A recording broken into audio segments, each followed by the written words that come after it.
The U.S. intelligence chief reportedly expects Israel and Iran to engage in a major military confrontation before the end of the year.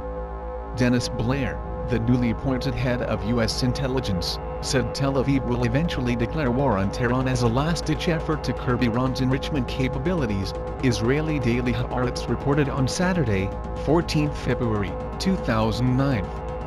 Detailed military plans to bomb Iran's nuclear infrastructure have long been on the table in Tel Aviv. Israel accuses Iran, a signatory to the Nuclear Non-Proliferation Treaty or NPT, of pursuing a military nuclear program. Iran, however, says it enriches uranium for civilian applications and that it has a right to the technology already in the hands of many others. In an annual threat assessment to Congress on Thursday, the 12th of February, 2009, Blair reconfirmed the findings of a 2007 intelligence report, asserting once again that Iran is not currently working toward weaponization.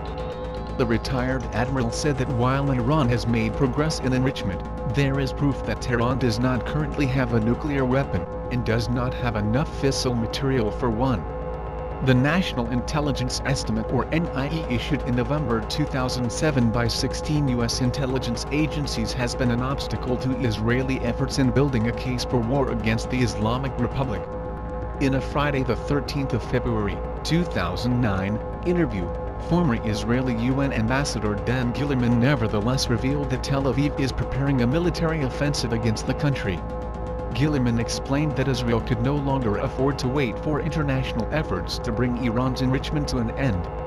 Israeli legislator and weapons expert Isaac Ben Israel has also called for Tel Aviv to attack Tehran in the coming year. The Israeli calls against Tehran come at a time when prospects for direct U.S.-Iran diplomacy have increased significantly in recent weeks. Iran and the U.S. have had no diplomatic ties for almost 30 years, but in an abrupt volte-face in the White House policy of isolating Iran, U.S. President Barack Obama has vowed to break the ice and create conditions for the two sides to start sitting across the table, face-to-face in the coming months. I think there's the possibility, at least, of a relationship of mutual respect and progress, Obama said at his first primetime press conference on Monday the 16th of February, 2009. My expectation is, in the coming months, we will be looking for openings that can be created where we can start sitting across the table face-to-face with diplomatic overtures that will allow us to move our policy in the new direction, he added. Israel fears U.S.-Iran talks may lead to rapprochement between the two countries, a development that may be able to slightly change the balance of power in the Middle East. Iran has shown openness toward U.S. calls for dialogue but insists that Washington should be seeking lasting change and not a mere shift in tactics. A former senior Israeli diplomat has warned that Israel is ready to launch a military offensive against Iran to prevent it from developing nuclear weapons. In an exclusive interview, Dan Gillerman, Israel's permanent United Nations representative from 2003 until last September, said the time for diplomatic efforts to stop Iran from acquiring a nuclear capability might already have expired. The world cannot afford to live with a nuclear Iran, he said. I hope diplomacy will work, but I'm not sure we have the time for it to work. Israel has made it very clear that it will not live with a nuclear Iran, and I believe that Israel has the ability and the capacity to make sure that it will not happen. Mr. Gillerman, who is to visit Australia in February 2009, and is one of Israel's most senior diplomatic voices, said two clocks were running with respect to Iran. There is the technological clock of Iran, and there is the diplomatic clock, and I think the Iranian clock is running much faster. Israel has both the responsibility to defend itself and the capacity to defend itself, and I am sure that when the time comes and all other options have been exhausted, Israel will act in the only way it must to protect its people. Detailed military plans to bomb Iran's nuclear enrichment facilities have long been on the table of Israel's senior military commanders. Israel's Prime Minister, Ehud Barak, was believed to have requested support from the U.S. for a military strike on Iran last May, but the plans were aborted after President George Bush declined to endorse them. Last June, Israel carried out a military exercise over the Mediterranean involving more than 100 F-16 and F-15 fighters in what was interpreted as a rehearsal for a bombing attack on Iran's nuclear facilities.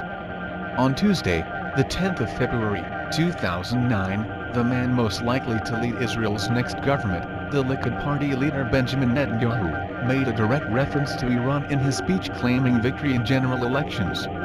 Israel is facing an Iranian threat, from afar and from near. The nuclear threat and the terror threat. It will be up to us to deal with this, and we will be able to deal with these two challenges successfully. Shaul Mofaz, the former Israel Defense Forces Chief of Staff, who is in line to become Defense Minister, also warned last June that Israel might have no choice but to attack Iran. Israel has carried out 2 airstrikes against suspected nuclear sites in the past 30 years. In 1981, its jets conducted a raid against Iraq's nuclear plant at Osirak, and in September 2007 it bombed a structure in Syria that was believed to have housed a nuclear reactor. However, any attack against Iran would be a much more complicated military exercise, with Iran's uranium enrichment facilities spread across numerous sites. Iran's comparatively sophisticated military, and its distance from Israel could present further complications for Israeli military planners, and risk setting off a full-scale war. Mr. Gillerman warned that the world could not afford to underestimate the seriousness of the Iranian threat. We have a very extreme, radical fundamentalist regime there with a president who denies the Holocaust while preparing the next one, and has vowed to wipe Israel off the face of the map, he said. My advice to the rest of the world is to listen to him very carefully and take him at face value and take him seriously. We all paid a huge price for not taking seriously the ranting of another small, mustached leader who some people considered as crazy, and I don't think we have the luxury to show the same indifference and apathy as we did before. Thus the Israelis talk of the New World War in terms of the last one, a world war before the creation of their nation-state and the direct cause for its establishment in 1948. It appears the Third World War has been running a number of years. Some cite 9/11 as the start of both the War on Terror and the Third World War. Others believe it began before this. Whatever is the answer, we stand to be plunged into bloody worldwide hot conflict in the near future thanks to the machinations of centrally planned governments of all persuasions. We have all the conditions of totalitarianism and total war. We have Orwell's fiendish and bearded Goldstein in the guise of Osama bin Laden. We have atrocity propaganda. We have the masses baying for blood. All the signs are right for an international bloodbath to lift us out of the worst world depression since the Great Depression of 1929.